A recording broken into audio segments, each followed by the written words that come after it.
importante poderte decir que Dios te bendiga, que te quiero mucho y que los cumplas feliz. Había muchos libros, tenían poesías y muchas palabras talladas y frías, no tenían ni voz. Había rosas rojas pero no tenía el rojo de mi corazón. Buscaba y buscaba y por nada me decidí, y con las manos vacías ahora estoy frente a ti.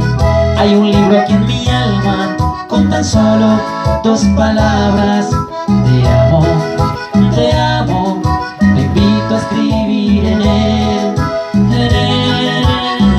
Y este pobre corazón que hoy también pongo en tus manos, es tu santo y tu cumpleaños, y por siempre y para ti. Acéptame a mí como un humilde regalo. Acepto un saludo personalizado con el paraguayito alegre y Anthony Cuenca. Acepto un pedido al 0982 87 84 86.